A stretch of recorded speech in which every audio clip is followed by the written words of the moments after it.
to win a pair of front row tickets to see Skillet and For King and Country at the Joy Unleashed Tour at the SIU Arena on April 26. You can win tickets on the front row simply by visiting the Vine Facebook page. Look for the promotional graphic about the front row tickets and simply like, comment, and share. That's right.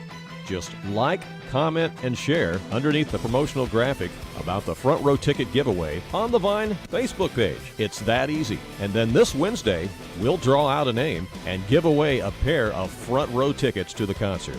In fact, we're going to give away a pair of front row tickets every Wednesday for 10 Wednesdays in a row. All you have to do is visit the Vine Facebook page and like, comment, and share for your chance to win front row tickets to enjoy Skillet as well as For King and Country at the Joy Unleashed Tour taking place at the SIU Arena. Visit our Facebook page today at Real Life Radio 90.9 The Vine. Real Life Radio 90.9 The Vine. 90.9 The Vine, in conjunction with AreaSports.net, proudly presents The Sports Couch.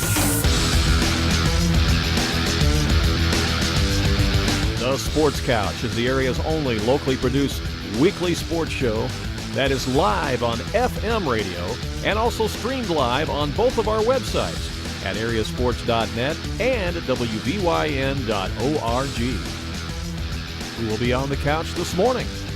Let's find out. The Sports Couch is on the air right now.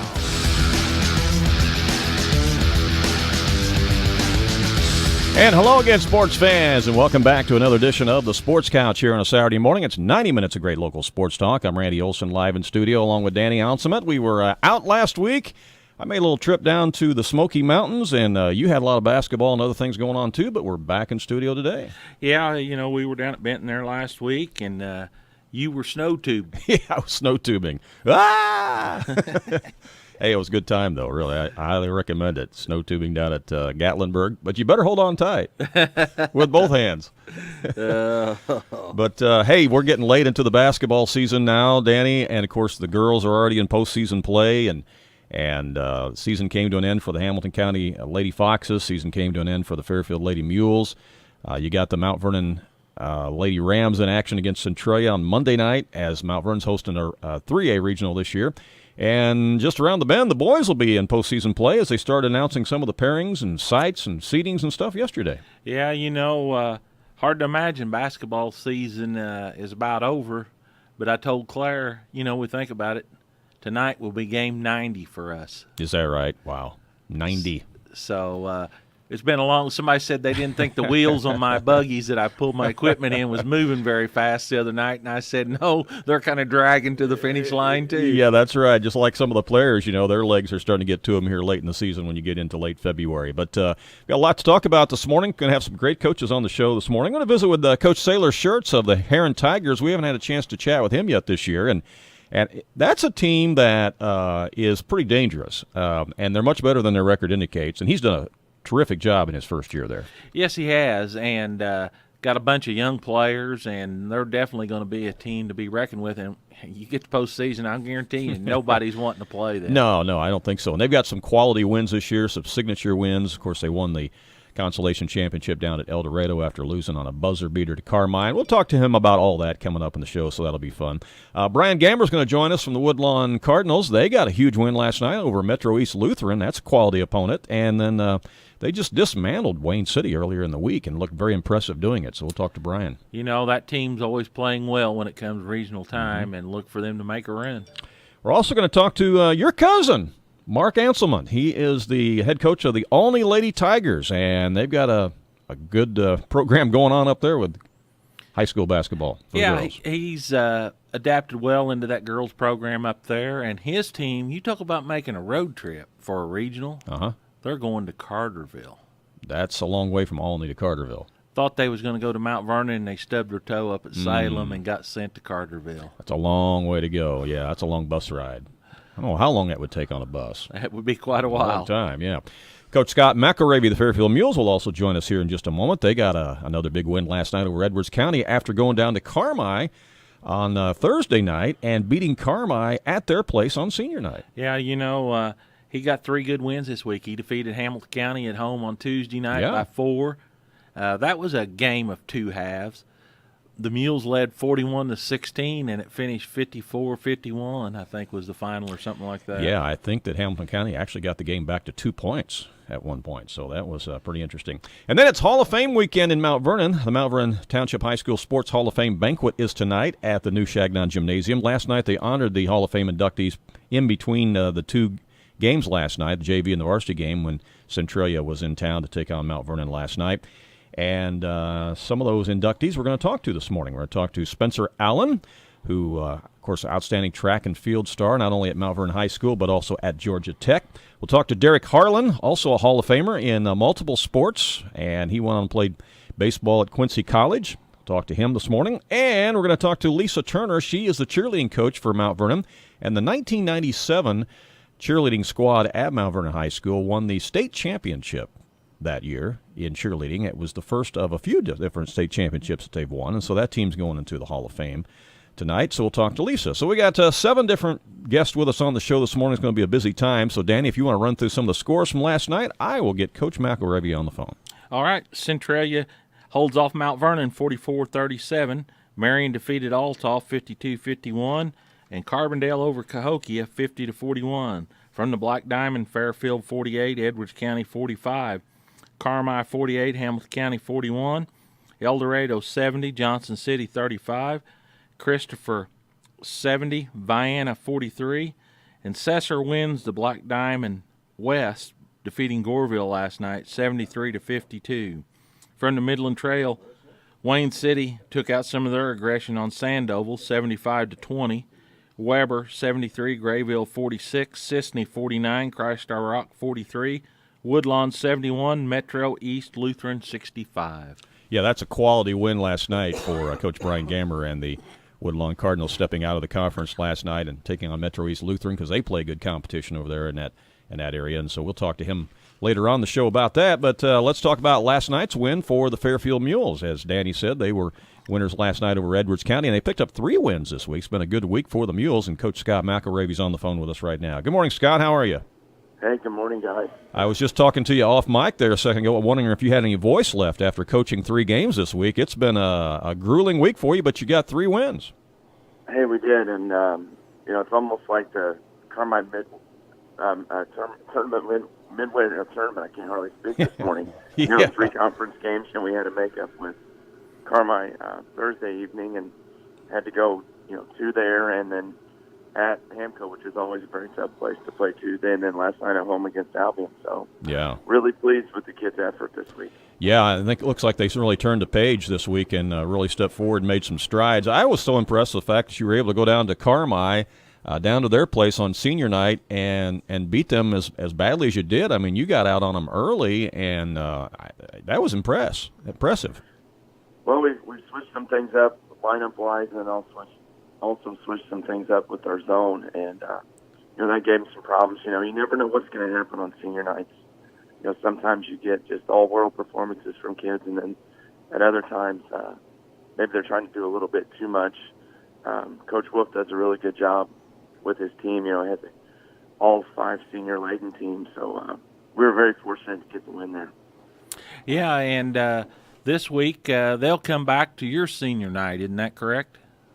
Yeah, a little scared about that. That may be a little bit of revenge factor there, but we have a mutual respect for them. Team-wise, our kids, I think, for the most part, get along. Once the ball's flipped up in the air, though, you're out to win. But it's a good, friendly rivalry, and that's kind of an odd thing too. I don't think in any of the years that I've coached that we were one team's senior night, and then they came back and they were ours. But that was because of the reschedule. Yeah. Well, then you had a little bit of a gut check game, I guess you'd say, earlier this week against Hamilton County. It's a game that you were out in front like 22 points, I think, and they got it all the way back down to 2 points. And, boy, when that happens, it's easy to fold the cards and maybe blow it. But your guys responded back, and you were able to pick up the win. We were, actually in all 3 of our games we've had pretty big leads because we were up I think 13 or something like that, 15 last night at halftime with Edwards County. But back to the Amco game, Whipple had a great game. He got in the middle of our zone and really broke us down, and he had 27 or 8 points. I'm sure that was a career high. But those, like I told the kids, I said, those are our regional builders. When you get into that one-and-done mode of regionals, and it's possession-by-possession game, the more you're used to playing that way, hopefully the better. That'll help us for later. Well, speaking of the regional, that's going to be at Fairfield, not this coming week, but the following week. And on Tuesday night at 6 o'clock, you and the Foxes will renew that battle. Yeah, we will. No easy games in the regional. We play the Foxes who, they play hard, and they, like I said, both the times we've played them, they've not been easy wins. Of course, the winner plays state-ranked El Dorado, and then on the other side, you've got Albion, Flora, and Carmi. So there's just not an easy win in any of that group. No, it should be a good regional up there the following week. So, basketball's winding down here. It's hard to believe where the season went, Coach. I think so, and, our gym's not as big as, like, Amco's and some others. I think the Mule Barn's going to be selling a lot of popcorn and hot dogs this week. It's going to be a lot of fun. Obviously El Dorado's the favorite, and they should be. They've definitely earned that right to be the favorite. Yeah, there'll be a lot of teams wanting to knock them off. They've escaped the Carmi Bulldogs twice this season. Man. So Yeah. I'm sure they're not looking. I'm sure they're hoping somebody gets the Bulldogs before they have to have that third matchup. If not, that place will be full. Oh, I've seen the last time we had regionals. I think, and you guys may have been there. It was state-ranked Albany and Florida back in the time. I think it was 6 years ago. Paul Knapp and Painter and those guys, and then Albany was really good too with Coach Flanagan. So it's a lot of fun. Basketball season it's one of the longest, I think, if not the longest sport in high school. Sometimes it can seem like it's dragging along, but, we look up and, like you guys said, we're 1 week away from regionals, and it's went pretty quick. Well, walk us through your win last night against Edwards County. Well, it was almost carbon copy of the Carmi, and that, I guess the only difference right off the start was we got down 6-0, but the kids kept their heads in, and I think we went on a 15-2 run there in the second quarter, got up 28-13 or something like that. At the half, we had 2 successive first halves of holding teams under 15, which is super. And then they came out in the third quarter, and Justin Wallace went nuts. I think he ended up with 17 or 18, but they made 10 threes on the night, and we couldn't buy a bucket. And then we started missing a few free throws, so it's just been one of our big-time bugaboos, I guess, this year. We've really struggled with that. They got it down to, I believe, 2, but once again, the kids, they stuck it out. They were full-court press, and then we got Kobe dagged loose for an and one, and that kind of sealed the deal. But, they're a quality team, too. They've had some injuries this year and whatnot. I think Coach Gerlach does a good job. We've got a lot of good coaches in our league, and we knew it'd be a tough battle with them. Yeah. You got anybody left besides Carmi on your schedule before the regional? Actually, we do. We go Tuesday to Florida, which is probably their team. Yeah, I bet it is, yeah. Very competitive team, good shooting team. So, that's going to really put a lot of pressure on our defense. But like Coach Leap, too, it's a lot of fun. We go up there. It's an old NEC rivalry. Yeah. I know our kids don't understand it as much. And this year, I don't know if I mentioned it earlier or not, we're going to get a chance to play all of the old NEC teams, which is kind of neat. Yeah, it is neat. Yeah, I love that. That's great. They got a great pep band up there at Flora too. They got one of the. It's loud. They do. That's one of the best pep bands around at Flora. It really is. Yeah, so it'll be a rocking up there at Conley Gym, I'm sure. So, well, Coach, we appreciate your time this morning. Again, congratulations on a good week, getting 3 wins, and best of luck next week as you prepare for Flora and Carmi and get ready for the regional. Okay. Yeah, I appreciate it, guys. Thank you. All right, take care. Have a good weekend. Bye-bye. That is Coach Scott McElravy of the Fairfield Mules. Yeah, 3 big wins for them this week, kind of trying to get ready for the regional. That regional, to me, I mean, I know El Dorado's the favorite, but still, man, it's wide open as to what's going to happen and who's going to end up playing El Dorado. And like you just said, Danny, I mean, Carmi, they've had El Dorado right there twice. Well, they got beat. And controversial calls in both of those games. Controversial endings, I should say. They got beat on a last-second shot at El Dorado. The official counted it as a 3, and he wasn't. And everybody's seen the video. He was on the line, and there was no doubt. I mean, Carmi kid made a 3 to win, and he was definitely behind the line. Yeah. Then at Carmi the other night, they run a play and with they put 4.9 back on the board. Said there was an inadvertent whistle. He missed a shot the first time, but Atterbury made it the second time. Yeah, gave him the ball out of bounds again underneath the basket. That was a weird thing, too. So, I don't know. So, something happens every time Carmi and El Dorado get together. So, if they play a third time, but who it's knows? like I told the Carmi people last night. I said, hey, it happened in your house this time. Don't cry to me, boys. I don't want to hear it. Yeah, that's right. You're the guys that hired him this time. That's right. Hey, when we come back, we're going to talk to Spencer Allen. He's one of the inductees going to the Mount Vernon High School Sports Hall of Fame, a great track and field star. Stay tuned. We'll talk to him coming up next on the Sports Couch. It's the local sports talk show that everyone is talking about. It's the Sports Couch on 90.9 The Vine and AreaSports.net.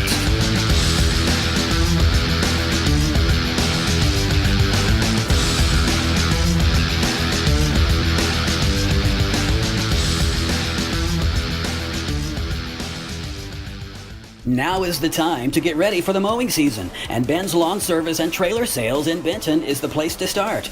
Ben's Lawn Service and Trailer Sales offers a full line of Skag commercial riding, stand-on, and walk-behind mowers with innovation and attention to quality that's second to none. Ben's Lawn Service and Trailer Sales backs what they sell with top-notch service, along with free delivery of your new Skag mower. Ben's Lawn Service and Trailer Sales is located at 605 North Main in Benton.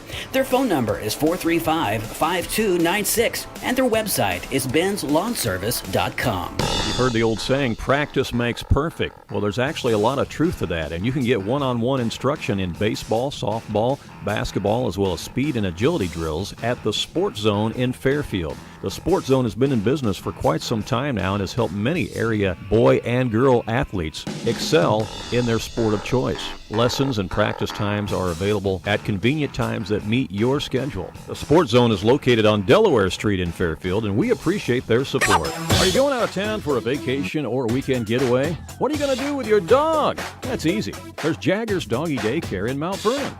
Jagger's Doggy Daycare is your one-stop shop for overnight dog boarding, doggy daycare, as well as dog grooming and obedience dog training. It's your dog's home away from home, and they will thrive, and they'll get one-on-one attention by a great staff. More information is available on the web at jaggersdoggydaycare.com. Jagger's Doggy Daycare, 414 Main Street in Mount Vernon.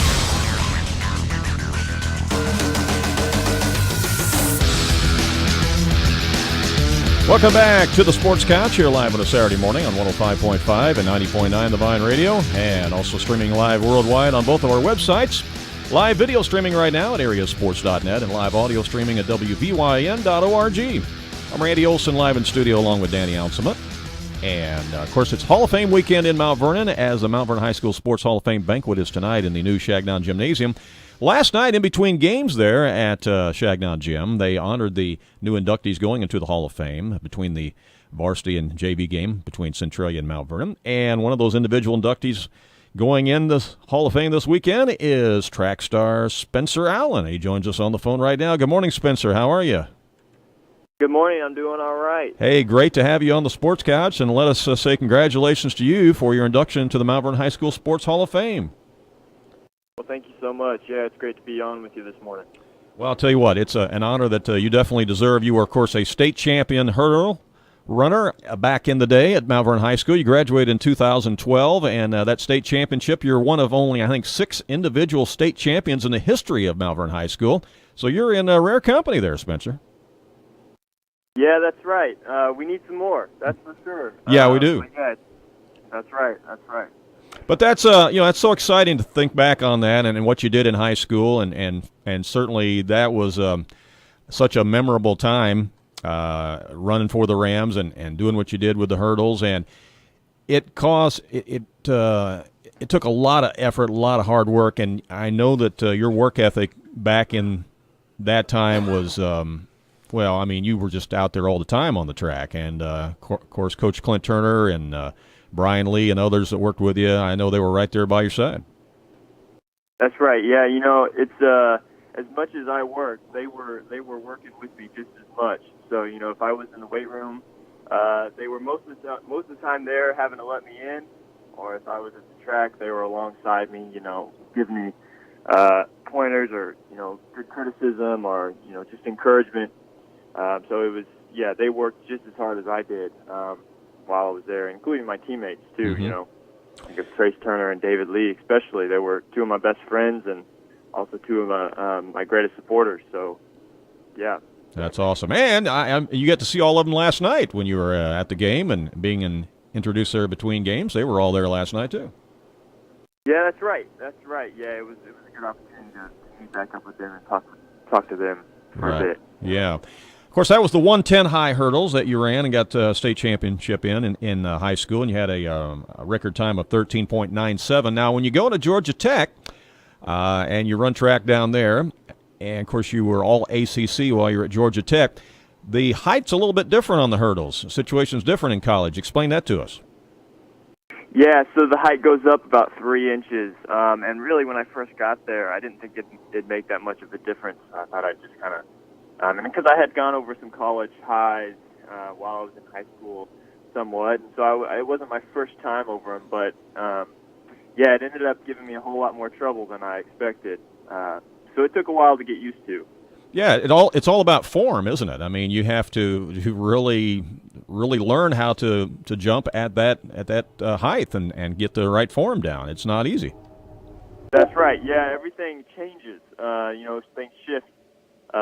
Your hips to your, to your feet, to everything that goes over the hurdle, even your arm.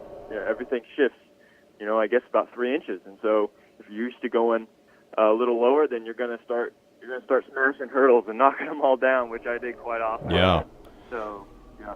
Well, and you had great success down there at Georgia Tech as well. Again, you were all ACC, all conference down there, and the thing about going to play or going to do a sport in Division I, particularly at a place like the ACC and Georgia Tech, when you get there, everybody's good, right? Everybody's good. Not only the guys on your own track team, but everybody in the conference is good.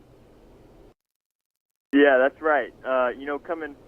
Being a state champion and then coming to Tech to where, everyone is most likely a state champion on the team. And you kind of, it's hard. It's hard. Sometimes, you get there, for example, my freshman year, and all of a sudden I was the slowest guy on the team. So it was difficult. A little humbling, isn't it? A little humbling. Yeah, very humbling. Very humbling. But you keep on working, and things turn out for the best. Yeah. And you have finished your degree down there, correct? That's right. So I graduated in May 2016 with it's kind of unusual for a Georgia Tech degree, but I ended up graduating with a history and sociology degree. Okay. All right. And what are you doing now? So right now I actually work part-time at a church in Atlanta, and then I'm going full-time to grad school with my Master's of Divinity. Excellent. Atlanta Reformed Theological Seminary. So, so it's just moving right along there. And how's your wife doing? She's great. Yeah, she's wonderful. She's with me this weekend here in Illinois, and then she works full-time in Atlanta right. as well. So she's doing great. Right. Of course, she's got roots in Woodlawn, so she knows everybody up here, too. That's right. Yeah, it was a good time to see her family as well last night. Good opportunity, yeah. How's your mom and dad, Owen and Pam? Yeah, they're great as well. Yeah, they're just plugging right along there with work, too. So, they're doing good. Well, I'm sure they're proud of you and watching you go into the Hall of Fame this weekend, too. It's got to make them proud. Yeah, and it's they were really one of the reasons, why this is all happening. So, without them, whether that was just working with me, in grade school, in homework, just being involved in my life, or, shuttling me around to different, track meets around the country, and taking me to practices. This is all because of them, to be honest. And so it's, I'm thrilled that they can be a part of it. Yeah, well, every time I saw you at a track meet, they were always there. So they were supporters all the way through. I know that. So it's important. Yeah, they were definitely my greatest supporters. Right. And I'm trying to remember, Spencer, did you go to grade school at Ina or Dodds? I went to grade school to Ina up until 4th grade, and then 5th grade through 8th grade, I actually went to Ewing. Oh, Ewing. Okay. Yeah. All right. So across the county border there. Yeah. Okay. All right. I was trying to remember exactly where you went, but all right. Well, cool. So you got your speech all ready for tonight? Yep. Going to try to keep things relatively short and sweet. Try not to put everybody to sleep, but yeah. Well, I'm sure it was kind of neat to connect again with Coach Clint Turner, wasn't it? And talk about the good old days there of when you were running track and field there at Mount Vernon. Yeah, that's right. Yeah, it's always a good time to be able to see Coach and to just joke with him a little bit. And yep. Well, that's awesome.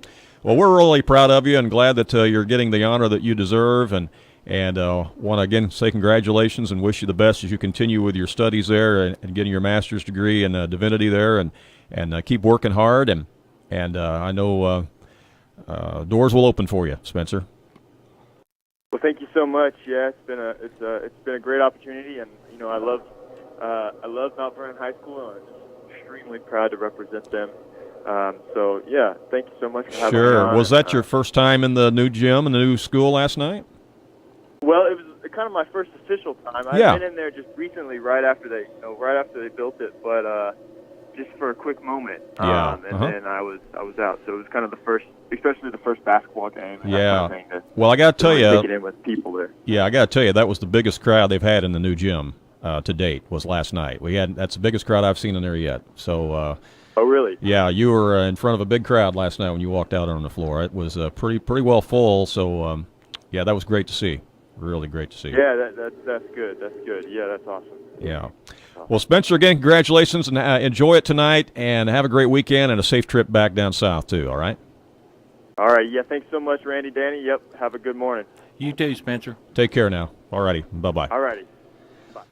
Spencer Allen, Hall of Famer, and wow, what a great guy, and what a neat story, because there's somebody who really got there by means of his work ethic, Danny. I mean, it didn't necessarily come natural to him. I mean, hurdling is a sport where you have really got to put in the time and the hours, and you got to learn the correct form. I mean, you just don't go out there and just do it. No, it's one of those sports that takes a lot of work and a lot of effort, and to have the career he had, he spent many long hours getting good at what he did. Well, you think of all the athletes that's come through Mount Vernon Township High School in over 100 years, individual athletes. There's only been 6 individual athletes attain the level of state champion in any event. 6 in the history of the school. And he is one of those 6. And he was state champion in the 110 high hurdles in 2012 and set a state record of 13.97 when he did it. Pretty amazing. Yeah, it is. But then I thought it was cool, he told the story there how he went down to Georgia Tech, and then it all changes because you go up 3 inches. And that may not sound like much to you and me, but that changes everything. That is a big deal. Mm-hmm. I ran the hurdles for a while. That is a big deal. I would have paid to see that, Danny. I was not too bad in 110 lows. Really? You got any video of that? No, they didn't have those things back in those days. No video streaming back then, that's right. Oh, I would pay to see that. Well, I'll tell you how my hurdling career finished. We were at North City, and they had a cinder track. Oh no! I know where this is going. I was leading the race, and I caught the next to the last hurdle, and I went down. When I got up, there was blood from my elbows, my knees, and everywhere else. Yeah. I crossed the finish line in second, Uh-huh. and I walked to Coach Lee and I said, "Coach, that's my last race right there." People, these younger kids today, they can't appreciate what it was like to run on a cinder track. No. I mean, it's like running on razor blades if you fell. You didn't want to No, fall. you did not want to fall because it would just cut you up. You bled in places that you didn't think you could bleed. Oh, I know. And then the pieces of cinder would get embedded into your kneecap. Well, then you got home and Mom took the soap and the scrub brush to you. And you remember that thing they used to call monkey blood, that methylate? Yeah, kind of a peroxide mix or whatever. Yeah, but, it was kind of a reddish color. That would burn. Put that on there. That would really burn. I remember. I remember that very well, and that was in 1980. Mm-hmm. Yeah, cinder tracks. That. I'm glad those aren't around anymore. We should have asked Spencer about that. That's the good old days. Yeah, he never had a chance to run on a cinder track. Yeah, I don't the think. good old days. Well, maybe he did. I think that maybe when he was a freshman or an eighth grader, they might have still had a cinder track on a couple of those places where he was at. It would have been interesting to ask him about that. But, yeah, if you hadn't run on a cinder track before, you don't know what you're missing. That's for sure. Hey, when we come back, we're going to visit with Coach Sayler Shurtz of the Harran Tigers and talk about the success they've had this season. First-year coach. We'll talk to him next on the Sports Couch. It's the local sports talk show that everyone is talking about. It's the Sports Couch on 90.9 The Vine and AreaSports.net.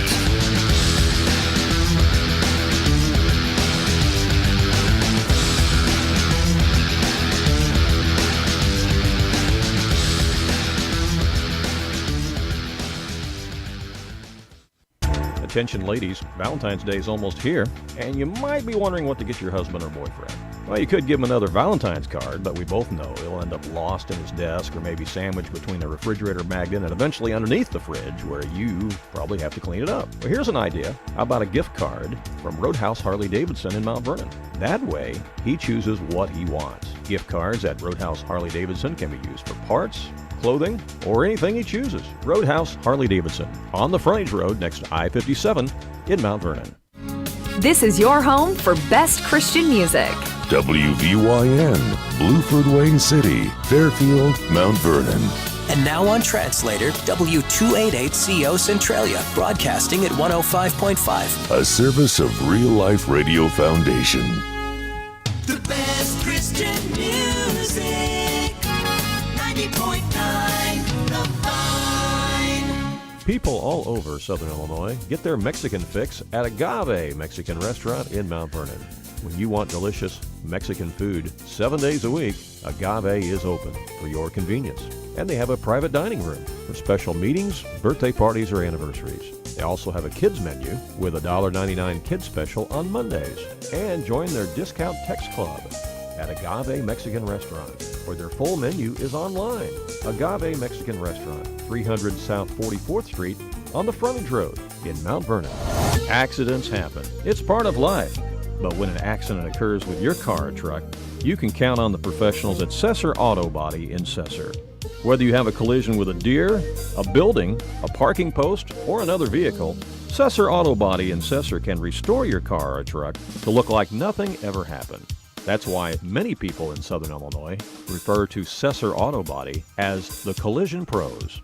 We appreciate the underwriting support of Sesser Auto Body in Sesser.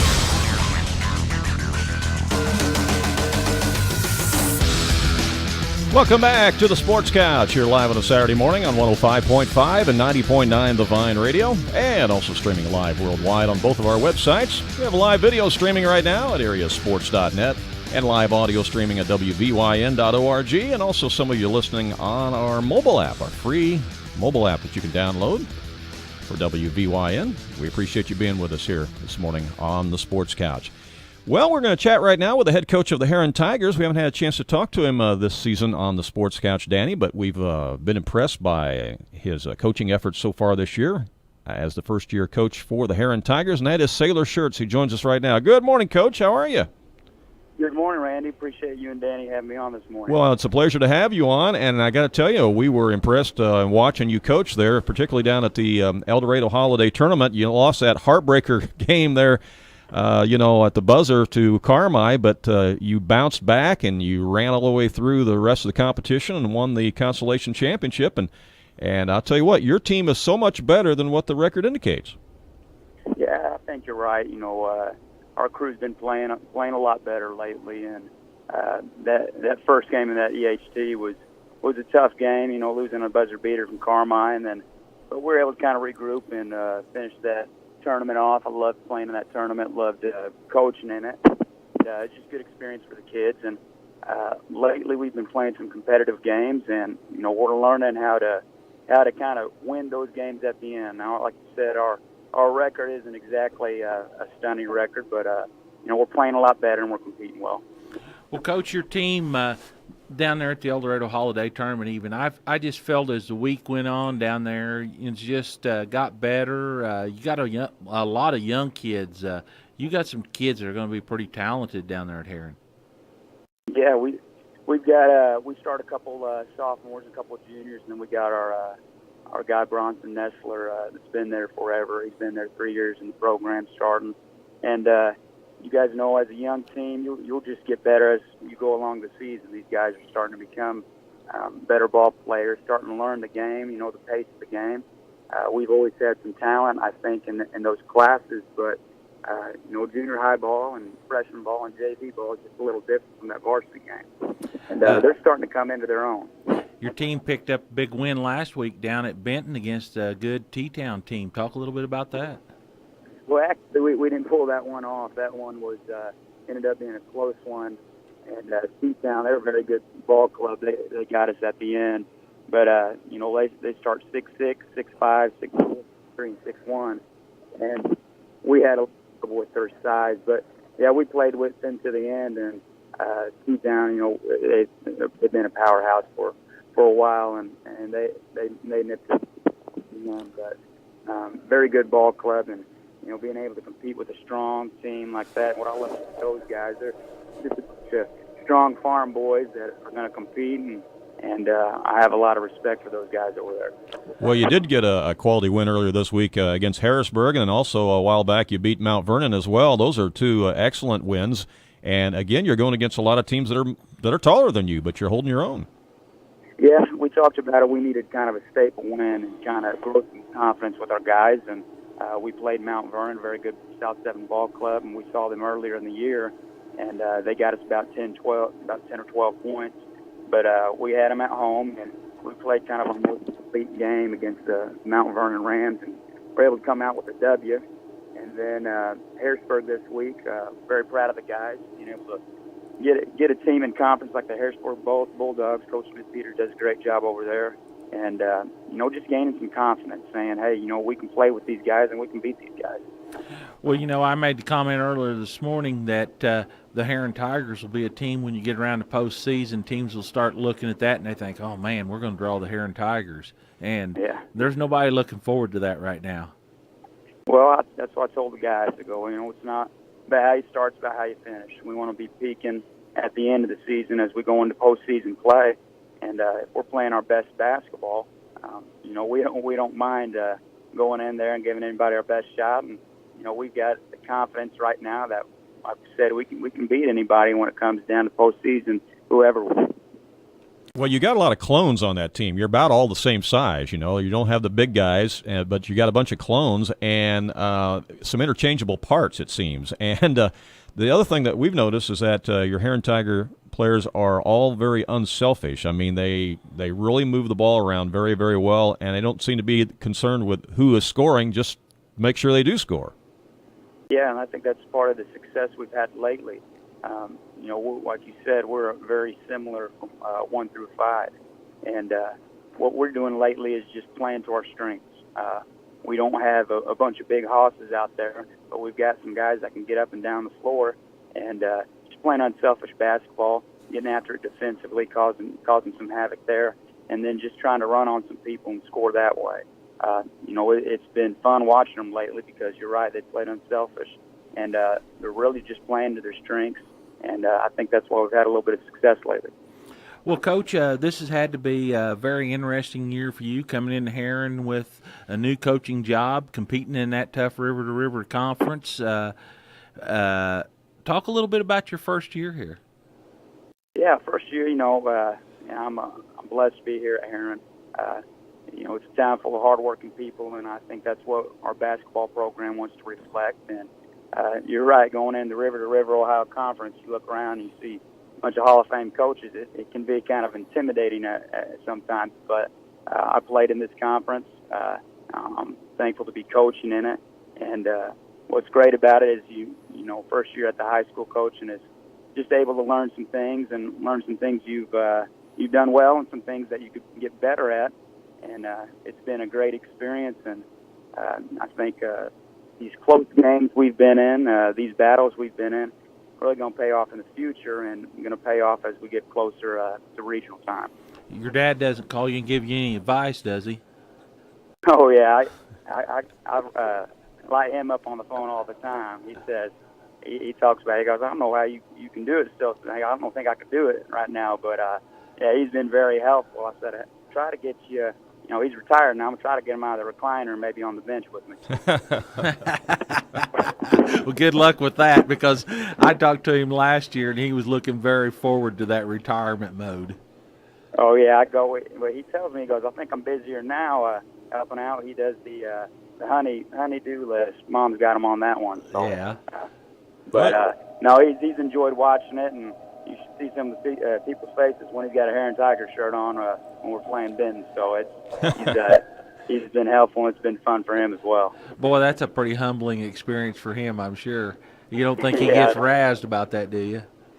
He said blood's thicker than water, but he's a big fan still and supports them. But he likes to wear that orange and black when right there coaching. Right. Well, who you got next on the schedule for the Heron Tigers? Well, we've got the Redbirds tonight. We go over to Frankfort, and first time we played them out with the Johnson kids.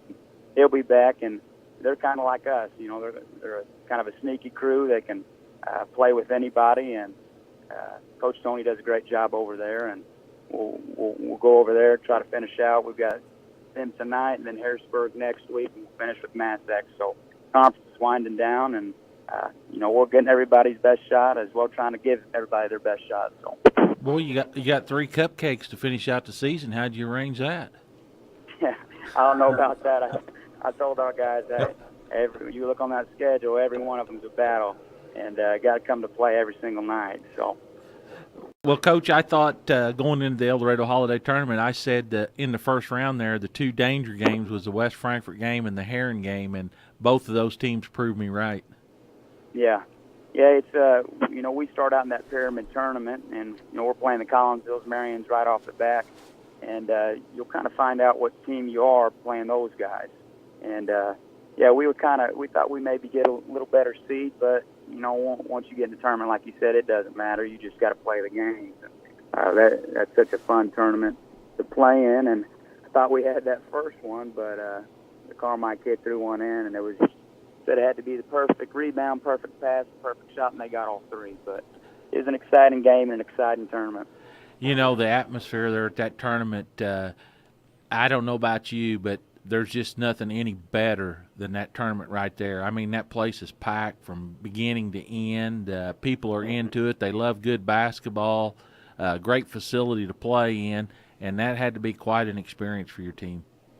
Yeah, you're exactly right. I mean, I got a chance to listen to you. You guys do a great job. You saved me some scouting trips, being able to watch you guys stream and call the games online. But you're right. Just the atmosphere of the EHT has always been something I love to, just as a fan, I got a chance to play in it and was very thankful for that. And as a fan, to get to watch some games and to be able to coach in it was even better. We look forward to going to that every year, and I was very excited when I came over here to Heron to hear we were playing in it. Well, I look forward to seeing your teams play there, because Heron definitely brings a quality team to that tournament and provides some good basketball. And I think you've got that program and going to do some great things down there. Well, I appreciate it. And like I said, appreciate what you guys do and being able to watch those games and listen to you guys stream them, and it's been nice. And like I said, it saved me a couple trips to be able to see you guys on time. So. Well, talk about that adjustment of playing that 10 a.m. game and then coming back and playing that 10 p.m. game. That's not easy, is it? No, it wasn't, and I think I was hoping to get a chance to talk to you guys during that, but we got to wake up early, going to that 10 a.m. game in the morning, and yeah. I think we talked about it, just kind of, hey, how are you going to respond? We just got beat on almost a half-court buzzer beater, waking up in the morning, and the guys responded well. It's, what's your prize? Well, you get to come back at 10 o'clock that night. Right. It was nice. It was nice getting to get 3 wins out of that tournament. I know we were on the wrong side of the bracket. We'd like to get on the championship bracket, but get some experience and get some wins is always nice. There was only one team won more games than you, the El Dorado Eagles. So if you can leave there with that 3-1 record that you left there with, that's a great 3 days of basketball. You're exactly right. Leaving with 3 wins is nice little spin zone. So it was good for the guys, and we kind of struggled there at the beginning. And wins do wonders for your team and your program and just your community. Getting wins really gives these guys some confidence that they need going forward. Well, Sayler, we appreciate your time on the Sports Couch this morning. We'll let you go, and best of luck as you prepare for West Frankfort Redbirds tonight. And we'll talk to you again down the line. Okay. Oh, I'd appreciate it. I had fun. I'll see you guys later. All right. Take care. Bye-bye. That is Sayler Shurtz, the first-year head coach of the Heron Tigers, doing a great job. One of the great young coaches. Oh, yeah. Right. And, Randy, people don't realize this, and they need to wake up. Fans, the parents, coaching is going to be in a crisis mode here before long. They talk about officiating. Mm-hmm. I'm telling you, coaching is right around the corner. Yeah. It's not worth the abuse some of these guys are taking. Right. And you don't think I know what I'm talking about, folks. Mm-hmm. You got 5 openings in football already. Right. And that just started this week. In 1 week, you've got 5 openings of guys that are veteran coaches. You take Dan Mings at Johnson City. He hangs it up. He said it ain't worth it, Now, will he show up somewhere else? Who knows? But, people need to step back and think about the time and commitment these folks put into this day in, day out, and having good people around your kids. Mm-hmm. You can't imagine what kind of value that is. I played for a great guy, and my kids were around great guys, and still respect them all very much today. And as a result, we're going to see more and more younger coaches like Sayler Shurtz and like our next guest, Brian Gamber, who are stepping in to fill the void because a lot of the veteran coaches are stepping aside. Take the young man here at Wayne City. Yeah. He come from a grade school program to a high school program, and coaching's going to be a bigger deal in years to come. I think it is too. Brian Gamber is going to join us next, head coach of the Woodlawn Cardinals. They've had a good week. We'll talk to him about that coming up next on the Sports Couch. Stay tuned. It's the local sports talk show that everyone is talking about. It's the Sports Couch on 90.9 The Vine and AreaSports.net.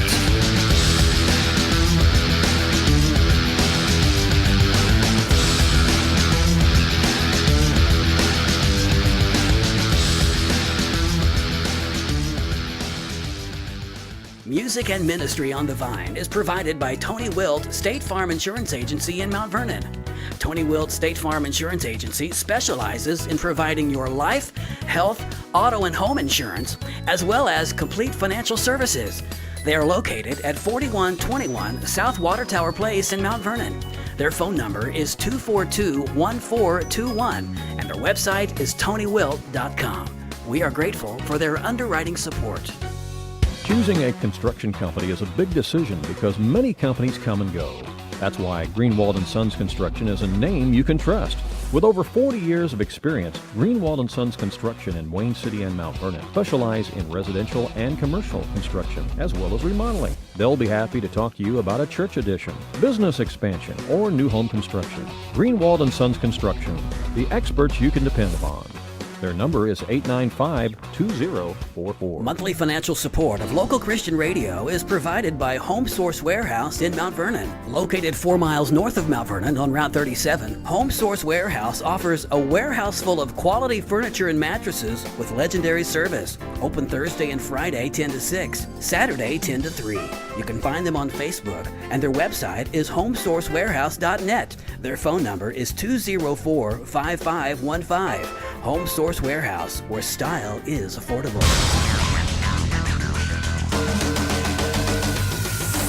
Welcome back to the Sports Couch here live on a Saturday morning on 105.5 and 90.9 The Vine Radio, and also streaming live worldwide on both of our websites.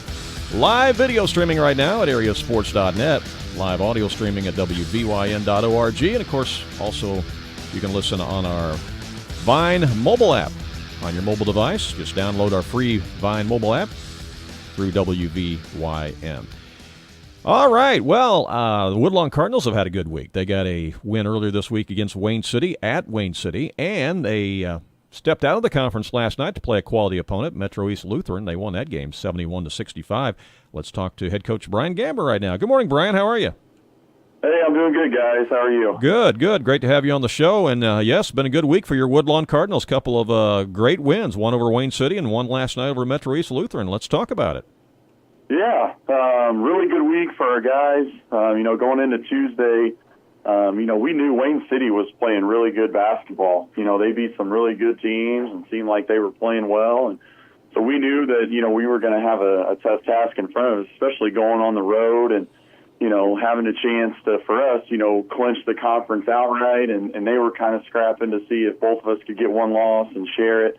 And so our kids came out really aggressive, and defensively I thought they played really well. I thought we challenged their shots and made it tough for them. And then, of course, offensively, when you make shots, you always look better. But I thought our shots were great shots. I thought we were unselfish. I thought we took what the defense gave us. I thought we shared the ball really well and were patient. And like I said, because of that, we have some kids that I think are capable of hitting perimeter shots.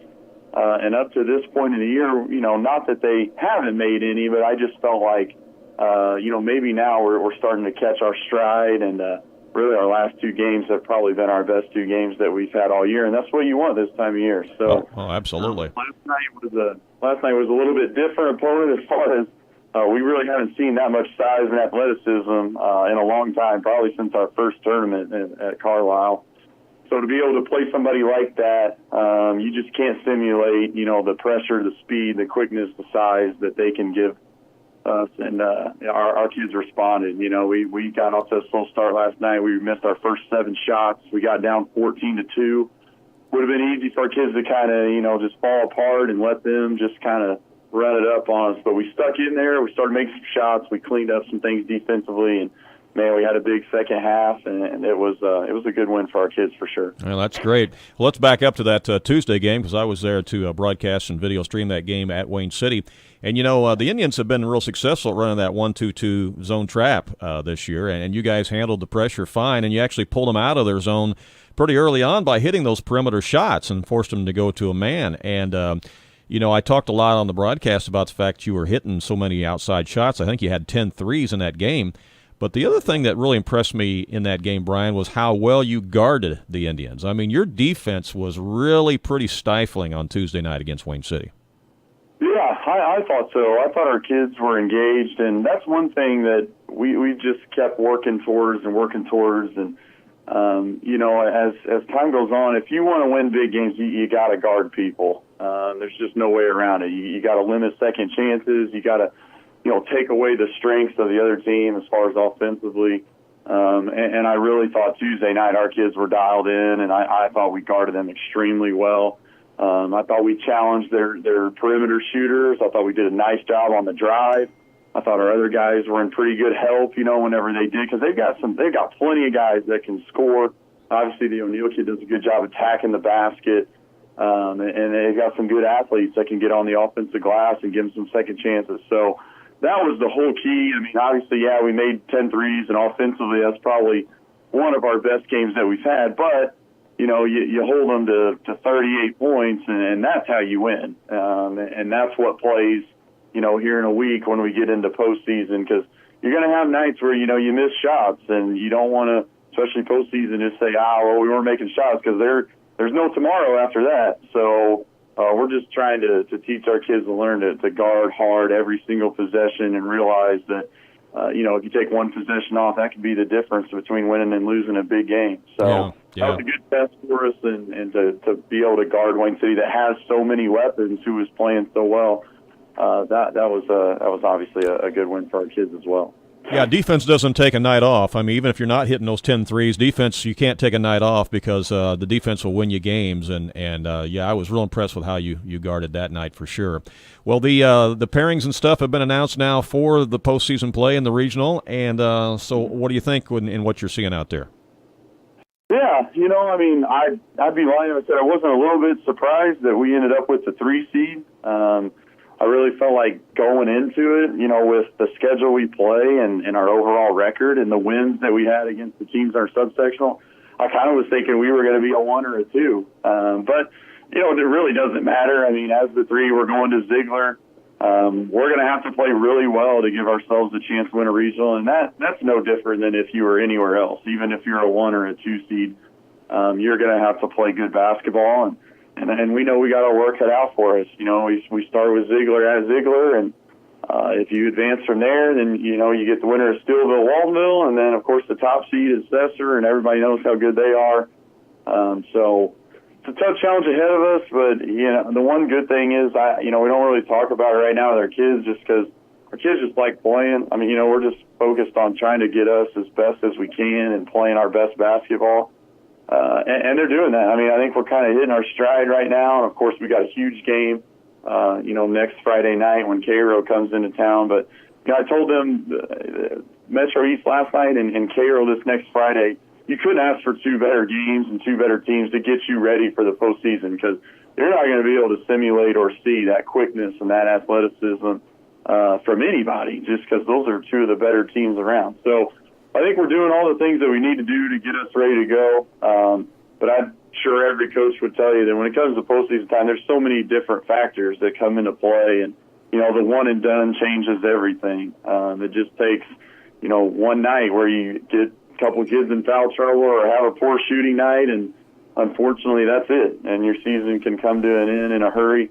But, more than anything, we just talk to our guys about, just playing hard, competing. You don't want to look back and think that you played scared or you played soft.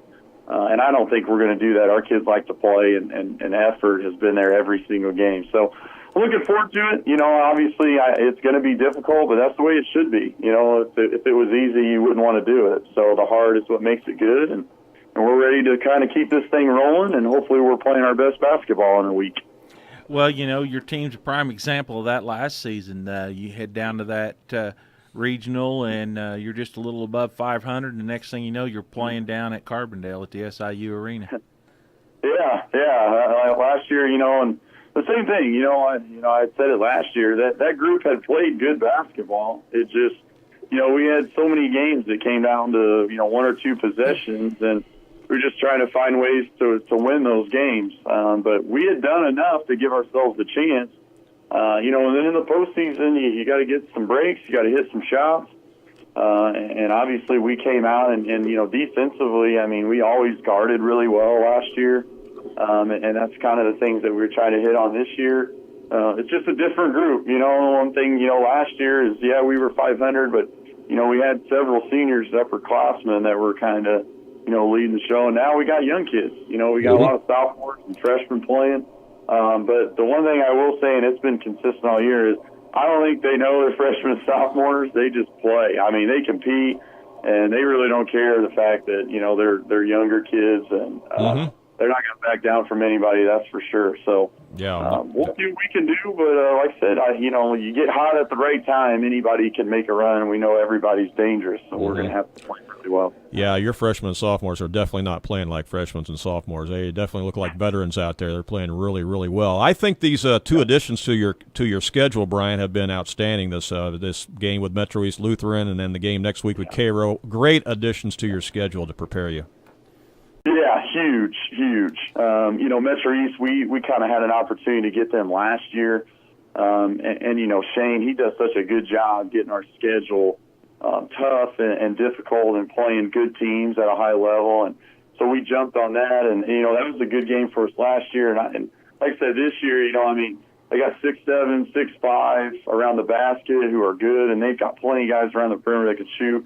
So it was a tough test for us last night. And then, of course, you know, Cairo had an opening, and we were a game short with a team leaving the conference. And it just worked out that where, you know, our opening was the last Friday night, and they were open, and they said for sure that they would like to come and play us. And, you know, they're obviously one of the best teams in the South, if not the best team in the South, based on how they've performed this year. So it's a great opportunity. It's a good game for us, you know, and it's just one of those games that's going to prep you for the postseason. And you just, like I said, you just can't simulate those things, and you can't stress it enough that you just got to continue to play games like that where it forces your kids to play at a really high level, because that's what it is in postseason. You know, you've got to execute, and you've got to be dialed in every possession if you want to, you know, keep moving on and advancing. And so, great job by Coach Witzel to add those two games. And I would say those two teams, you know, would say the same thing. I think it's good basketball games for both of us. And, you know, Metro East is a long trip, but it's not a bad trip. And I think you get a quality game out of it, which is good for both schools. Yeah, absolutely.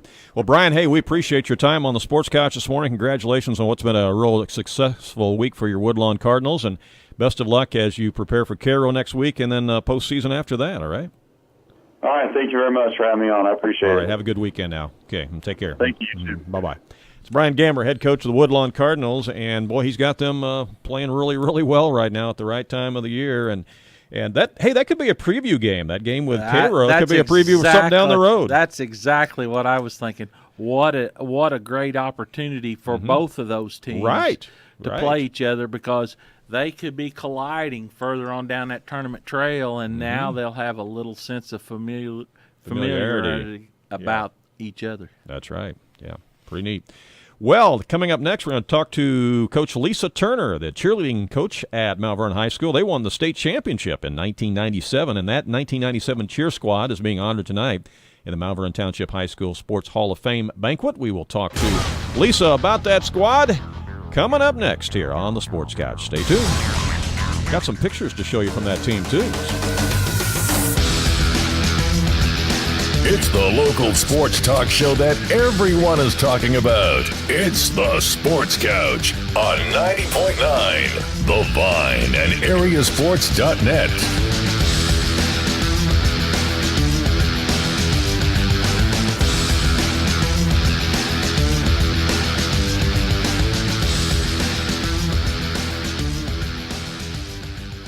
Support for the Vine Radio Ministry is provided by Quinn Law and Mediation, LLC in Mount Vernon. When faced with a legal problem, you may try to navigate your way through the courts and all that paperwork on your own, only to discover that the legal arena is a lot more complex and involved than you expected. Every attorney at Quinn Law and Mediation, LLC in Mount Vernon has at least 15 years of experience, providing a variety of legal services to the entire Vine listening area. They are committed to helping clients find practical solutions to current legal problems. You can reach them at 242-9580 or visit their website at mountVernonLawyer.us. 105.5 and 90.9 The Vine thanks Wibbles Repair and Sales in McLeansboro for their monthly underwriting support of local Christian radio. They repair small engines and ag equipment, and they sell small engine parts, including oil filters and belts. They have agriculture aftermarket parts, interstate batteries, big truck parts, and truck lighting. As Steel and Husqvarna dealers, they offer a wide variety of chainsaws, trimmers, and cut-off saws. Wibbles Repair and Sales in McLeansboro. Their phone number 618-648-2227. Open Monday through Friday, Saturdays till noon.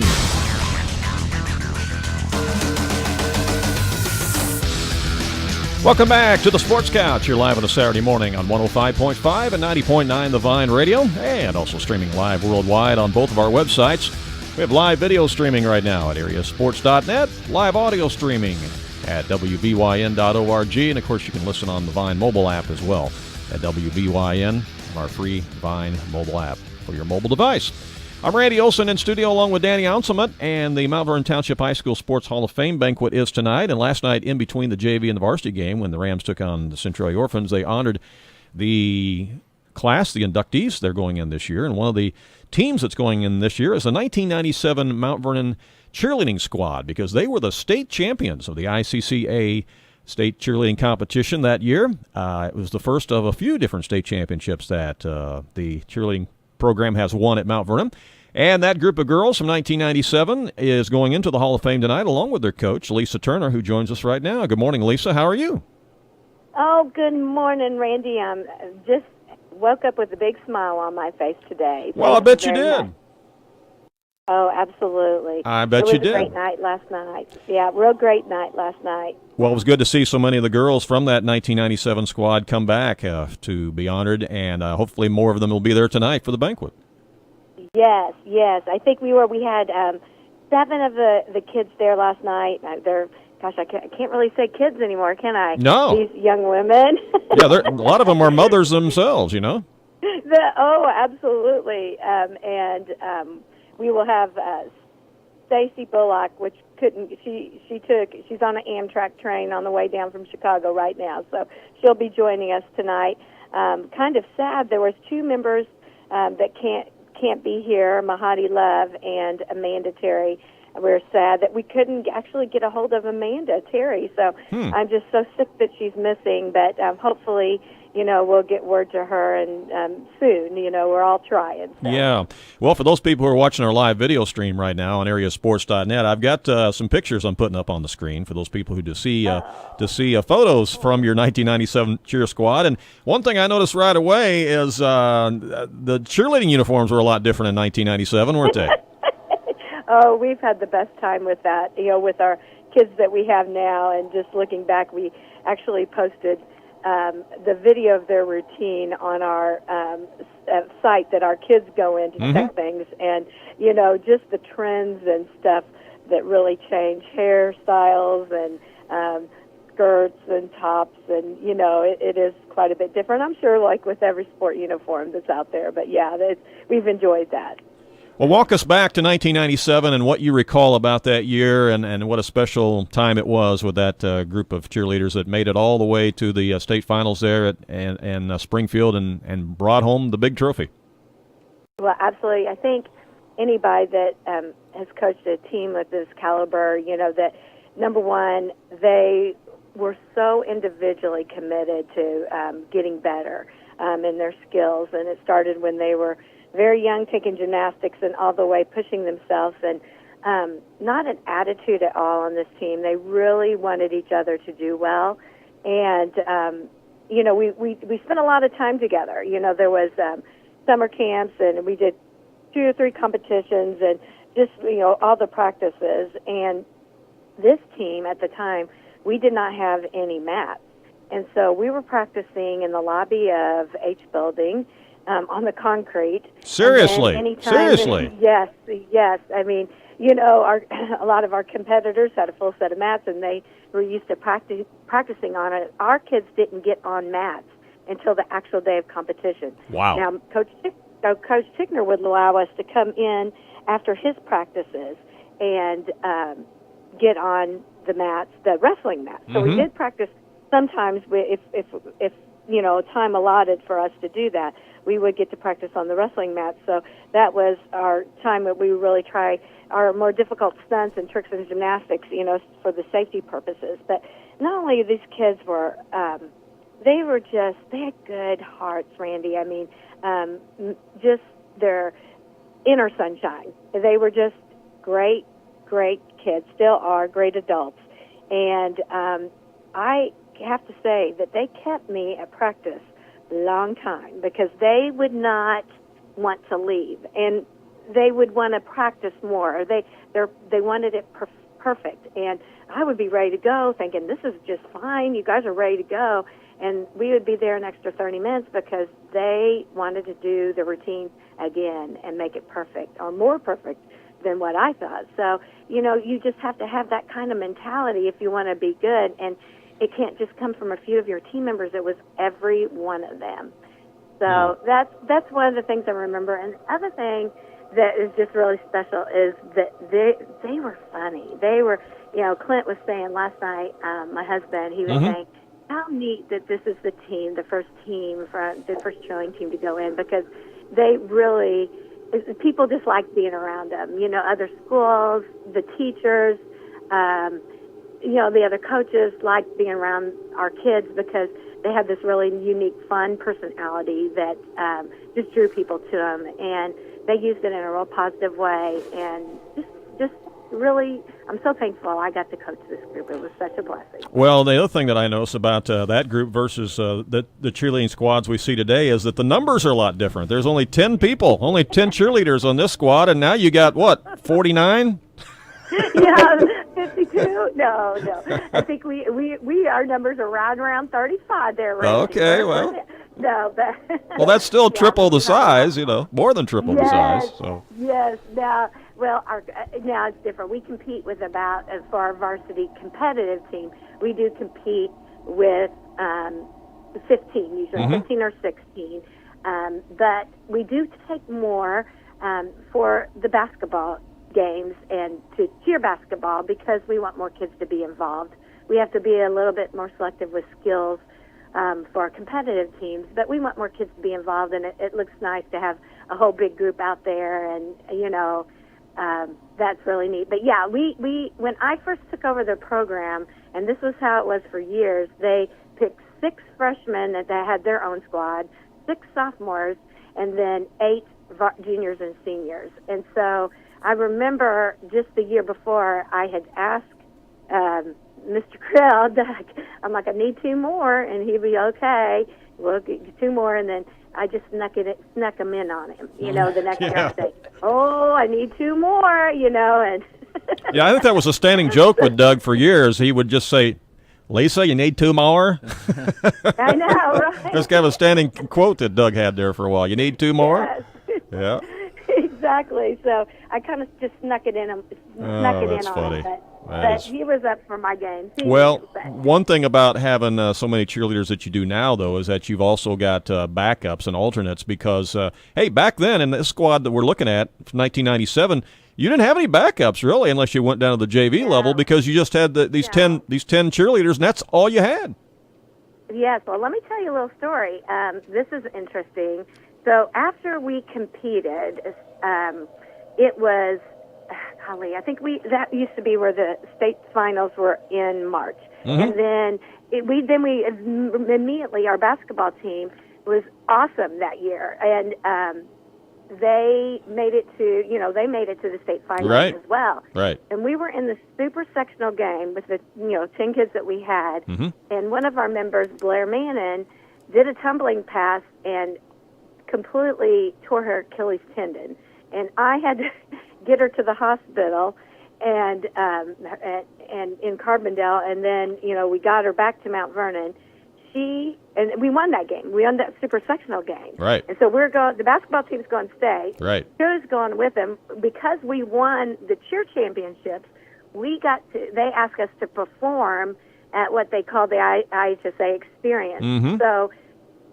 So we were supposed to perform our routine actually twice during Class A and Double A times. Yeah, and that's in Peoria. Meanwhile, you're in Springfield. Yeah.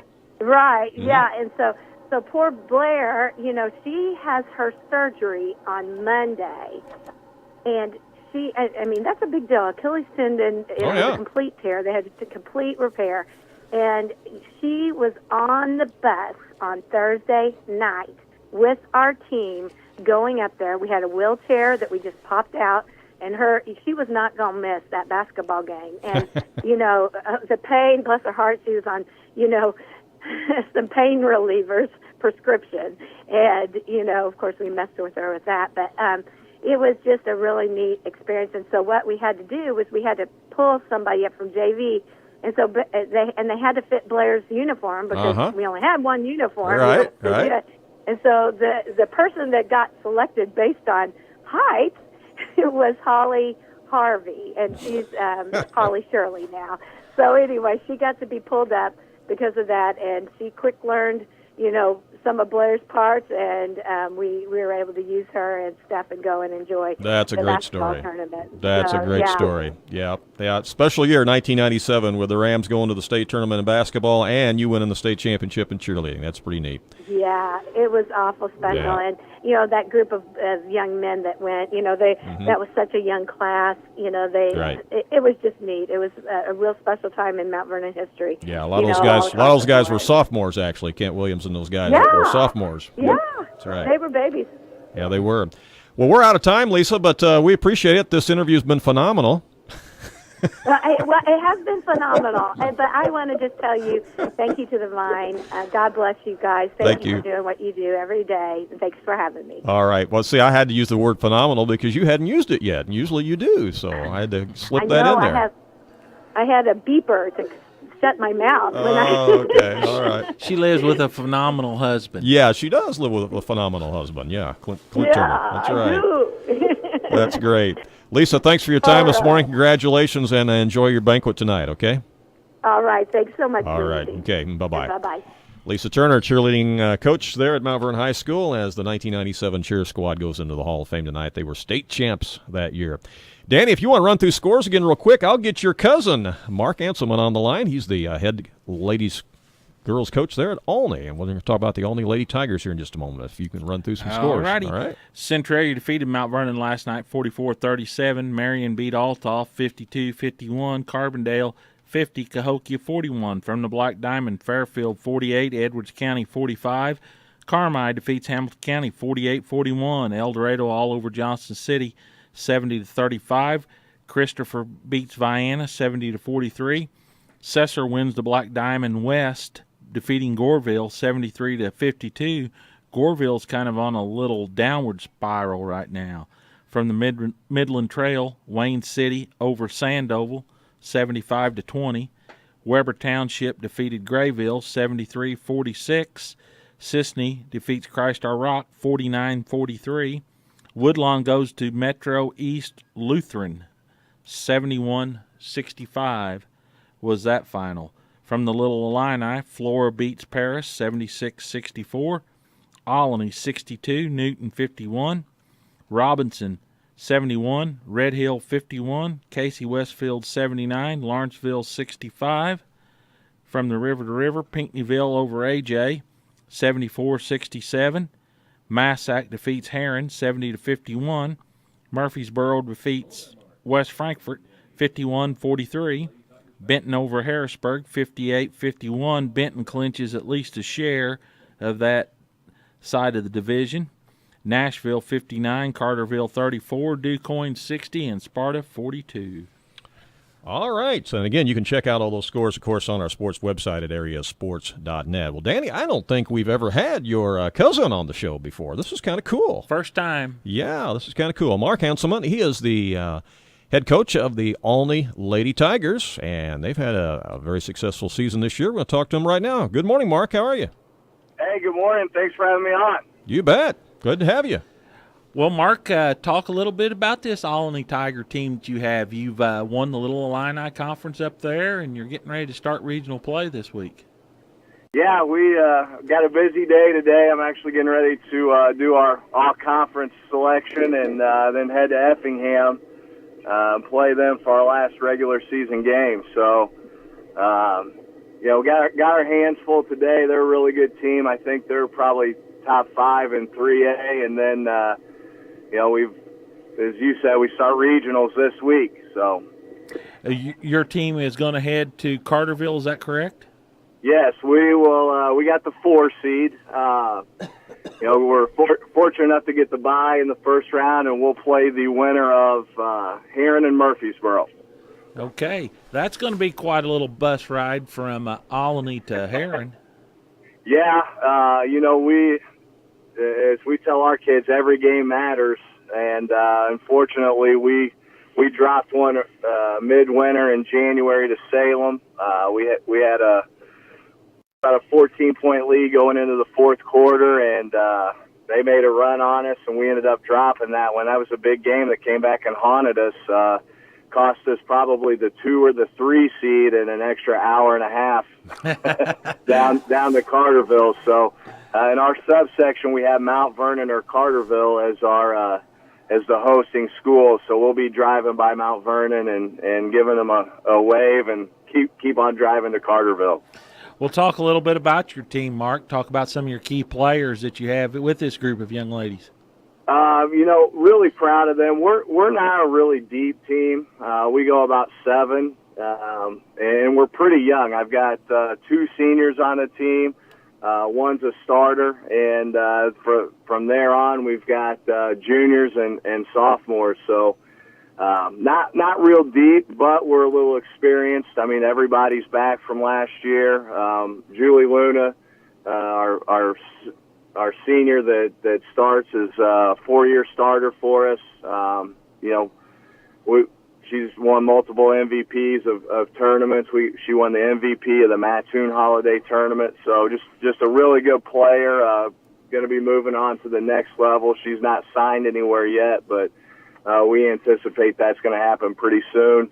And then we've got a solid group of juniors and sophomores that are playing really well. So we've got a pretty good team. I'm proud of all they've accomplished. As I told our radio guys this morning, they've exceeded my expectations this year. Not that I didn't think we could be where we are. We're 20-7 right now, and that's a pretty good feat in itself. But to win our conference outright, undefeated, is pretty challenging. With the Little Illini, you only play each team once. So you've got to win on the road and you've got to win at home. And with Paris and Marshall and Newton and Flora, all tough places to play, you're going to have to beat at least 2 or 3 of them on their home court, and we were able to do that this year. Well, Mark, that says a lot about for the group of young ladies you have, because, like you said, to go on the road and win in any conference is a very tough deal, and to go undefeated, that even makes that accomplishment that much greater. Yeah, this is the second time we've won our conference in 3 or 4 years, and the first time we've actually won it outright. And with the Little Illini, especially with Paris, another 3A school, and then you've got Marshall, who's just really good year in and year out. I mean, they win a regional up here, a 2A regional about every year. So, you've got to knock off. I mean, the past few years, it's been a share, especially with those road games. It seems like somebody will end up getting somebody else on their home court, and then so you have to share the conference tournament or the conference title. And, we were really proud of our group for going undefeated this year. Well, looking at that Heron Regional, who else is in that with you down there? Well, you have Carterville as the number 1 seed, and they'll play the winner of Massac. And, I don't know who Massac plays. Yeah, but I didn't look this morning either to see who all was in that down there. I was a little surprised that I found out that you were going to Carterville. Yeah, it's one of those things, the IHSA's kind of made that shift a couple years ago to try and keep, your 1 and 2 seeded teams, kind of your better teams in a region, from maybe playing for a regional championship where they, can advance and maybe play for a sectional championship, which is good in theory until you get a situation like us this year where we drive by a regional that we probably should be at, playing at Mount Vernon versus, Salem, Benton's in that one. So you've got a situation this year where Carbondale's the 3 seed. Salem and Carbondale are the 2 and 3. So Carbondale will be driving past Carterville to go all the way up to Mount Vernon, and we'll be driving past Mount Vernon to go to Carterville. So, I've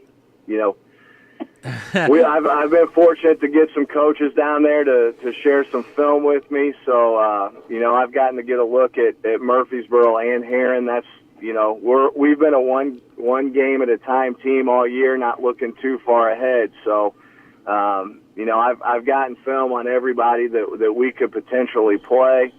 And we're going to have our hands full. I think Murfreesboro's the 5 seed and Heron's maybe the 9 or 10. So, on paper, you would think that Murfreesboro has the edge, but as I told our kids, you can wipe the seeds off the left side of the team once it gets postseason. Everybody's playing to keep going. So, I think a prime example of that, Mark, is the Lady Foxes of Hamilton County. They were the number 2 seed in that sectional complex. They're over at DuQuoin, and a very good Vienna team beat them the other night just for the fact that they weren't intimidated. They came in at 21-8. The Foxes were 25-3. Foxes didn't make some free throws at some crucial times, and they became spectators. Yeah, well, hey, we've experienced that ourselves a few times this year, where we've missed some free throws late that we ended up dropping a 1 point loss or a 5 point game, and you go look at the free throw column and you can easily see where you could have had those 5 or 8 points made up. So I sympathize with the Lady Foxes there a little bit, but for us in our regional, our record, we play a few 3A teams throughout the year, but our conference is primarily 2A, so that always goes into play. I know when other coaches down south kind of rank us, and for us, we're kind of going into it as a little bit of an underdog. Those teams play each other all year round, and I know on paper, 20-7 looks really good, and we're really proud of our team for that. But we're going to hopefully go down there with a little bit of a chip on our shoulder and try to compete and win our school's first 3A regional. We've been 3A for about 7 years now, and we've not been able to bring one of those back on the girls or the boys side, and we think that this team here is one that can do that. Well, Mark, we appreciate your time this morning here. It was nice to visit with you. You get a win down there this week. We'll try to revisit this next Saturday. All right. Hey, we appreciate it. Thanks for having us on. All right. Thank you, Mark. Good luck. Thank you. Okay, bye-bye. Thanks. Mark Anselment, your cousin. So you guys go back. Did he grow up in Hamilton County? Yes, he's younger than me. He's younger than you. Okay. Yeah, he graduated, moved up to the Olney area, and he's been involved in that girls program up there for several years now. So, like he said, they're a 2A school going to the 3A world, and it'll be interesting to see how his team plays, but that is going to be quite the trek for the Lady Tigers to go from Olney to Carterville. That is going to be quite a haul for that. But with the IHSA, you never know what's going to happen. How does an official from Vienna get on the regional championship game between Vienna and Hamilton County? That sure makes you wonder how that was ever allowed to happen. Yeah, that's interesting what he said about each town driving past the other, on their way to their regional destinations. But again, you never know what the IHSA is going to do on those pairings, but that's the way it is. You just got to go there and play. Well, Christopher and Weber heading down to North City to play. Right. But that is a long bus ride from Olney down to I was going to ask him what Carterville. time they're going to have to leave. Man. They may have lunch at school and head to the ball game. Yeah, or leave the day before and get a hotel. I don't know. That's a long bus ride on the yellow cheese bus, that's for sure. Well, our final guest of the show today, he spent quite a few years on a yellow cheese bus himself as a athlete at Mount Vernon High School. He's going into the Mount Vernon High School Sports Hall of Fame as a three-sport athlete, and he joins us right now. That's Derek Harlan. Good morning, Derek. How are you? I'm doing well, Randy. Thanks. Hey, great to have you on the Sports Couch, and let me say congratulations to you for your induction into the Mount Vernon High School Sports Hall of Fame. You got to be thrilled. I am. It's pretty neat. Certainly not something you expect, and certainly nice to be honored. So I appreciate it. Well, for those people who are watching our live video stream right now on AreaSports.net, I've got a picture up on the screen of you and Steve Strickland, and also Spencer Allen out on the floor last night, being honored in between games in front of that capacity crowd last night at the new Shagnon Gym. They had to give you goosebumps last night when you walked out there, didn't it? It did. I'm going to be honest with you. I was pretty nervous for that, just because kind of the dynamic, who the Rams were playing last night, where I have worked for the last 18 years. I wasn't real sure what to expect. So it was nice certainly not anything I expected, but it was pretty cool. And both Spencer and Steve, obviously tremendous athletes, and to be honored with those guys was pretty neat. And another Hall of Fame member, Chad Hammonds, was there wishing you well last night. I saw him. Of course, he was inducted a year or two ago, and so he was there last night to support you as well. That's cool. Yeah, it is. I'm still good friends with Chad and Tim and Kevin and those guys. It's pretty neat to have those guys around. And then your sister goes in the Hall of Fame as well as a cheerleader on that 1997 team. That's cool. Yeah, it is. Some people have asked us about it, and we've kind of joked that my sister and I are both pretty excited, and together combined we're about a tenth as excited as mom and dad, I think. So it is neat, and I know it's really cool for our parents. So pretty neat. Yeah. Well, you mentioned the dynamic, the fact that you're going in the Hall of Fame at Mount Vernon, but you have been a teacher/coach at Centralia for 18 years now, and so you have that rivalry between the Rams and the Orphans. And so I was kind of wondering what you were going to show up in last night, and you wore all black last night, which was probably a good choice given the fact that the place was full of red on one side and orange on the other. Well, I can tell you I had a few suggestions as to what to wear during the week this week. I was torn. I kind of decided, if I just go black, that's maybe, it's not as bold as coming out in a Fighting Illini head coach orange blazer or something. And then late in the week, I'm talking to Coach Bennett. And he asked me what I was wearing. He said, "I'm sure you got a nice bright red shirt ready." I said, "Well, Lee, I think I'm just going all black." And he said, "Well, that's fitting." He said, "Because I just found out it's a blackout." And I thought he was kidding around. So I go and get on Twitter, and sure enough, it's a blackout. I thought, well, at least I told him I was doing it before I knew about it. So you went all Johnny Cash last night. That's what you did. I went Johnny Cash, man. Just straight Johnny Cash. Yeah. When in doubt, go Johnny Cash. Yeah, no, it worked out. It worked out well. Well, hey, let's talk real quickly about your career because you did some special things at Mount Vernon High School. Again, you were a three-sport athlete, football, basketball, and baseball. And, of course, you still have some records at Mount Vernon in the football program. Still hold football records for most touchdowns in one season as well as a career. And I guess most of those were receiving, right? Yes. Yeah, I think all my touchdowns, I think, were receiving. I think I had 2 punt return touchdowns, but I don't think those figure in there. So okay.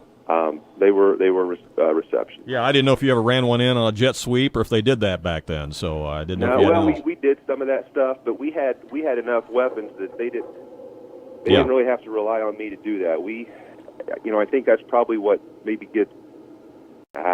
Maybe the story that doesn't get told in an individual accomplishment like this is, you're able to have some success if you're on a good team and if you've got multiple guys at multiple positions who can play. And, in my case as a receiver, I had Ryan Peach on the other side. Mm-hmm. I had Will Lash, in the slot sometimes. Mm-hmm. So I didn't get doubled much. And I think that those are maybe the little things that people don't necessarily think about. It wasn't like I was out there dominating the football game. We had a great tailback in Robbie Long, his backup in Jay Settles, other receivers. We had good tight ends with P.J. Giamanco and Gabe Harrison. So, and obviously a great quarterback in Chad. So we had a lot of guys that could play. And, I was the beneficiary at times of a few big games, but it was much, much bigger than me. And I don't know that that's necessarily something that people fully understand. Mm-hmm.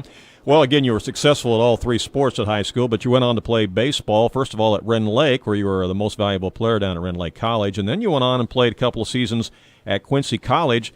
And I don't have stats in front of me, but I know you had some crazy batting stats there at Quincy College. I mean, you hit the ball extremely, extremely well up there. I don't know if you set any records for the school or not, but you were a Division II All-American. Tell me about those days at Quincy College.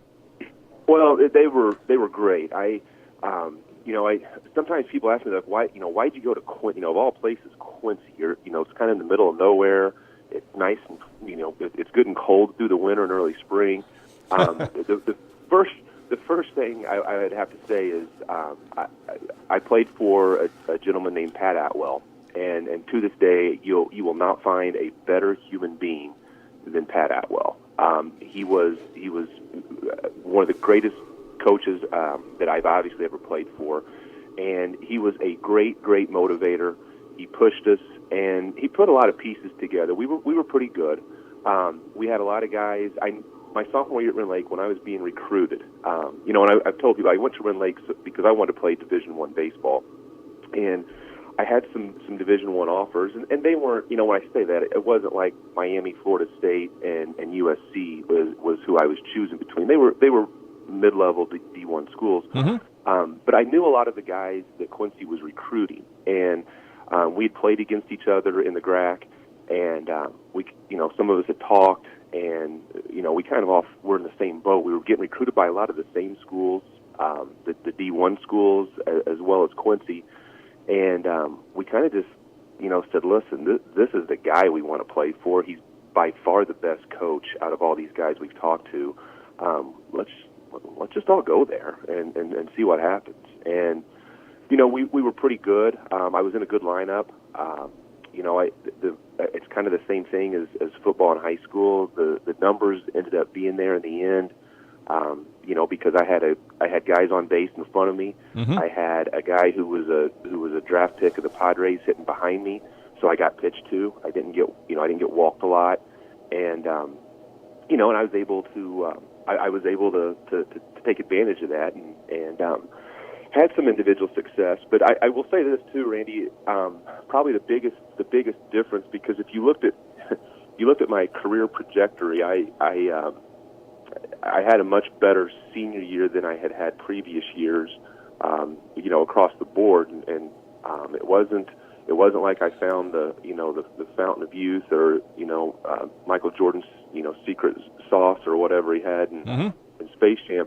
I played in a wooden bat league summer between my junior and senior year and swung wood all summer. Okay. And I'll tell you, you swing the wood all summer and then you get an aluminum bat back, and it makes a big difference. And that's probably what helped my game the most, just in terms of development. So wow, it'd have been nice to have had that opportunity maybe earlier in my career to see, maybe some of the power numbers would have been there. But a great 2 years at Quincy, and then finishing up, Chad ended up, after he transferred from Kaskaskia, and he signed with Quincy. And so my senior year, Chad and I were roommates and teammates, one more time, and that was certainly a pretty special year. Yeah, that's cool. Hey, got a message here from Coach Shane Garner from Cesar-Valliere. He says, hey, Coach Harlan was my baseball coach at Waltonville my freshman year. Great guy and great coach. He taught me a lot. That's from Shane Garner of Cesar. Well, Shane was a guy that he would have turned out A-okay if he had no coach, because Shane was obviously a very talented guy and certainly a good head on his shoulders, and it was fun. Those first couple years out of college to get a chance. At Belva gave me an opportunity. Literally, I finished at Quincy in the spring of '97. In the spring of '98, I was the head coach at Waltonville High School. So he gave a young guy the reins and let me kind of figure out some things. And I was fortunate in those 2 years, my second year there, to have guys like Shane Garner and Eric Widges, C.J. Kirk and Matt DeMiranda, and some guys that could play, and some guys who worked, and very, very fortunate. But Shane's turned out okay. He's figured some things out, I think. Yeah. You think so? Yeah, he's the number one seed in the regional coming up too, so he's got his team playing pretty well. Yes, he does. I still follow those things. I might be up here, but I'm still plenty aware of what's going on down in the old neck of the woods. Yeah, definitely so. Well, you've had a great career up there teaching so on at Centralia, and that's kind of been interesting, growing up in Mount Vernon and playing for the Rams and then going to the arch rival there at Centralia, but you've been able to handle that dynamic, and there's been others following your footsteps as well. We have a first-year teacher up here this year. Trace Turner. Trace Turner. Yep. And I told him, I said, you have no idea how nice and comforting it is for me to have you here. I said, because this hasn't happened a whole heck of a lot. We did have for a couple years Rachel Bolt. She taught up here. You know, before she got out of teaching, but we have got Trace, and I'll tell you what, Randy, it's a crazy world. My senior year in football, we had a new staff member who was an assistant football coach named Clint Turner. Yep. And so Clint Turner was my coach. I have a son that's a freshman in high school who is going through the preseason track workouts, and his coach is Coach Turner. Wow. So it'll make a lot of people wow to that. Yeah, that's pretty neat. That's really neat. Talk about going full circle. Yeah. You're not kidding. That my son's running for Coach Turner, and here we are up here. That just shows Derek he's as old as dirt. That's right. But I'm getting there too. So he'll appreciate. I said that this morning too. Don't worry, I will hear about that. Well, you should. Yeah, that's true.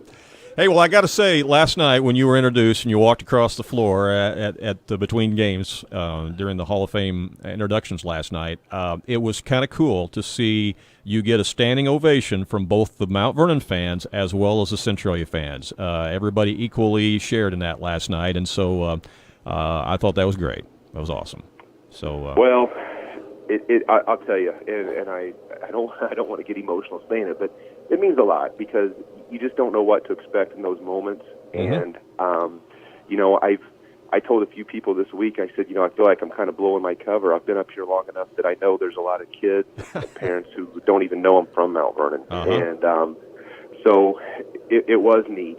And you know, I'm probably the only person on the planet who truly feels a special bond with each school and cares deeply about each school, and have worn the hats I have at both places, and having been through the battles as a player and coach on both sides, and they're both special places to me, and you know, I know that's hard for people on each side to maybe understand, but it's I've had a great career working for some great people up here. And I wouldn't change one thing about my high school experience. So and I mean that. And I know it sounds maybe hokey, and some people think, "Oh, well, listen to this guy." But that's just the God's honest truth, you know. And it's last night it was really neat, and I certainly appreciated it. You need to put all that in your speech tonight too, by the way. Well, the speech is done. Hey, I've told people I was more nervous about last night than I am the speech. I'm used to talking in front of people. I can handle that. The walking across the gym with two different fan bases, I wasn't sure about. Right. So we're okay from here on out. Okay. Well, Derek, again, we say congratulations and best wishes tonight with the banquet and everything, and I'm sure everything will go well with your speech, and I think it's a great honor and long overdue, and so good to see you get enshrined into the Mount Vernon High School Sports Hall of Fame. Randy, I appreciate it. Thanks a lot, and thanks for having me. All right. Okay. Take care. Enjoy the weekend. Appreciate it. Thanks. Bye-bye. It's Derek Harlan. He's going into the Mount Vernon High School Sports Hall of Fame tonight as well, and 18 years at Centralia. After being a three-sport athlete at Mount Vernon, and he played for under Coach Turner, and now his son is learning under Coach Turner's son Trace, who's now at Centralia after going through Mount Vernon. Isn't that cool? Yep, full circle. That's you just never know where life's going to take you down what path. No, you sure don't. Hey, we are out of time. We went a little overtime today, and we apologize for that. We usually try to keep it on time at 90 minutes, but we wanted to squeeze one more in there. It's great to have Derek Harlan on this morning. Didn't have a chance to speak with Steve Strickland this morning on the show. Would like to have. He, of course, going into the Hall of Fame tonight as an individual. A lot of people here in Wayne City, of course, know Steve Strickland. He taught here and coached here for many years. He graduated Mount Vernon in 1969.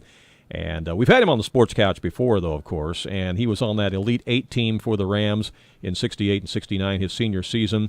Had nearly 1,000 points in his career. And he went on and played college basketball at University of Mississippi on a basketball scholarship. So, again, congratulations to Steve Strickland as well, going to the Hall of Fame tonight at Mount Vernon Township High School. Danny, we're out of time, but it's been a good show. We've had some great guests on this morning. All right, we'll be over at Waltonville tonight as the Foxes are winding down on the regular season. The Foxes and the Waltonville Spartans tonight on FoxesFans.net. There you go. You can watch the game tonight on FoxesFans.net. Thanks again to all of our guests for joining us, and thanks again to the sponsors as well. Have yourself a great weekend, and keep your eye on the weather. You can always check the live weather radar on the Vine website at wvyn.org. So long, everybody.